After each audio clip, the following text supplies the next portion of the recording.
Sunita Williams कब धरती पर लौटेंगी? ऐसा इसलिए क्योंकि उनकी यात्रा कुछ रीजंस की वजह से लंबी होती जा रही है। 5 जून को वो अंतर्राष्ट्रीय अंतरिक्ष स्टेशन यानी कि ISS के लिए गई थी और उनको 13 जून को लौटना था, लेकिन तमाम टेक्निकल इश्यूज के कारण वो यात्रा लंबी होती जा रही है। इस सवाल के साथ ही एक बात ये भी उठ रही है कि आखिर लंबे समय तक अंतरिक्ष में यात्रियों को रुकना पड़े तो उनकी बॉडी बायोलॉजी में क्या चेंजेस होते हैं। इस बारे में नासा ट्विन्स स्टडी काफी फेमस है, जिसके बारे में हम आपको आज बताएंगे। वहीं आज के इस खास वीडियो में हम बात करेंगे कि आखिर क्या सुनीता अंतरिक्ष से सुरक्षित वापस आएंगी और अंतर्राष्ट्रीय अंतरिक्ष स्टेशन ISS ये कौन सी जगह है जहां सुनीता विलियम्स जाकर फंस चुकी हैं। नमस्कार दर्शकों, मैं सुंबिका और आप देख रहे हैं द न्यूज़ 15। 5 जून को अमेरिका की स्पेस एजेंसी नासा ने अपने एक हफ्ते में अंतरिक्ष मिशन पर सुनीता विलियम्स और बैरी विलमोर को अंतर्राष्ट्रीय स्पेस स्टेशन भेजा, लेकिन बोइंग के स्टारलाइनर अंतरिक्ष यान के थ्रस्टर सिस्टम में खराबी के बाद वापसी का मिशन रोक दिया गया। अब नासा की तरफ से कहा गया है कि इन दोनों अंतरिक्ष यात्रियों को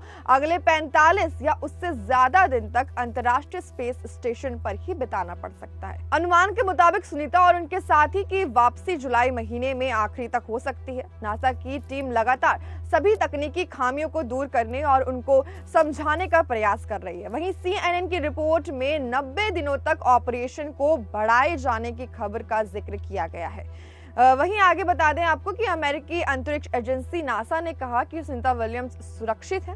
सुनीता विलियम्स बोइंग स्टारलाइनर अंतरिक्ष यान पर सवार होकर 5 जून को अंतर्राष्ट्रीय अंतरिक्ष स्टेशन पहुंची थी। उनका मिशन मात्र 10 दिन का था, लेकिन वो पिछले 1 महीने से अपने एक साथ अंतरिक्ष यात्री बुच विलमोर के साथ अंतर्राष्ट्रीय अंतरिक्ष स्टेशन पर फंसी हुई है। अब नासा ने बताया कि सुनीता विलियम्स की सेहत अच्छी है और वो सुरक्षित भी है। नासा ने यह भी कहा कि सुनीता विलियम्स अंतर्राष्ट्रीय अंतरिक्ष यानी कि ISS के अनुसंधान और रखरखाव में मदद करना जारी रखेंगी। वहीं 10 जुलाई को रात 8:30 बजे अंतरिक्ष स्टेशन से लाइव संबोधन में चालक दल के मिशन पर चर्चा भी करेंगी। अंतरिक्ष की तस्वीरें, वीडियो या कोई भी जानकारी अगर आप तक, हम तक पहुंचती है तो इसमें अंतर्राष्ट्रीय अंतरिक्ष स्टेशन की अहम भूमिका होती है।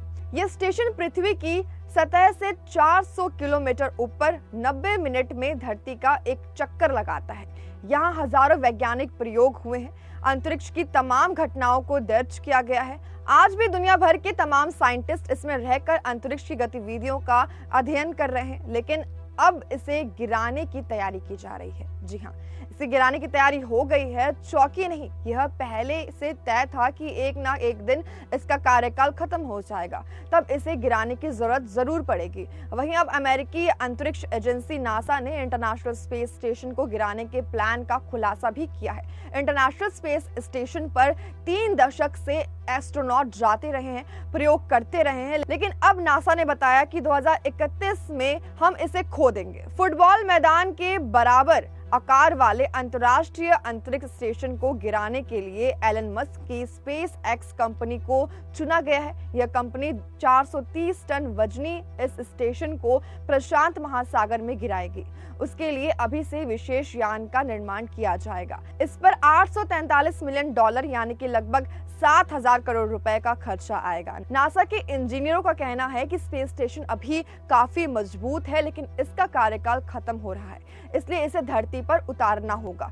वैसे ये अपने आप भी गिर सकता है, लेकिन अगर ये इतनी ऊंचाई से गिरा तो धरती पर रहने वाले लोगों के लिए खतरा होगा। इसलिए नासा ने इसे प्रशांत महासागर में गिराने का फैसला लिया है। वहीं इस खबर से जुड़े आपको एक थोड़ी सी इंटरेस्टिंग खबर बता दें कि अगर कभी ना कभी तो आपने सोचा होगा कि जब कोई शख्स धरती से अंतरिक्ष में जाता है तो उसकी बॉडी में क्या परिवर्तन या चेंजेस आते हैं। इसका पता लगाने के लिए नासा ने जुड़वा भाइयों पर रिसर्च किया। इसके लिए कुछ साल पहले 2015 में 1 साल के लिए अंतरिक्ष यात्री स्कॉट कैली को अंतरिक्ष में भेजा गया। उन्होंने 2016 तक अंतर्राष्ट्रीय अंतरिक्ष स्टेशन यानी कि ISS पर 1 साल बिताया और उस टाइम के दौरान उनके जुड़वा भाई मार्क कैली धरती पर ही रहे थे।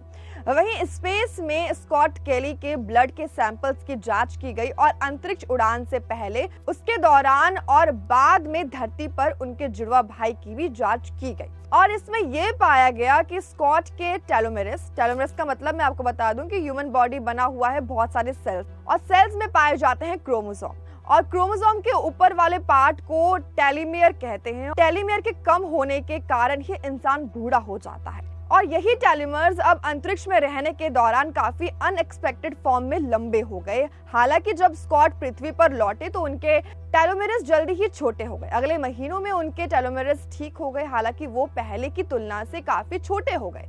वैज्ञानिकों ने यह भी बताया कि इंटरनेशनल स्पेस स्टेशन में रहने के दौरान स्कॉट की लंबाई मार्क से 2 इंच ज्यादा हो गई, जबकि मिशन शुरू होने से पहले दोनों की लंबाई बराबर थी। इसका कारण वैज्ञानिक बताते हैं कि 250 मील की ऊंचाई पर स्थित इंटरनेशनल स्पेस स्टेशन में ग्रेविटी नहीं है, जिसके चलते वहां समय की गति पृथ्वी से बहुत तेज है और यह स्टेशन पृथ्वी के मुकाबले कहीं ज्यादा चक्कर लगाता है। नासा के अनुसार ISS की गति 17,150 मिली पर घंटा है। इसके अलावा हमारे टाइम जोन में भी अंतर है। यही कारण है कि अंतरिक्ष यात्री स्कॉट केली की आयु में कुछ मिलीसेकंड्स की कमी आ गई है।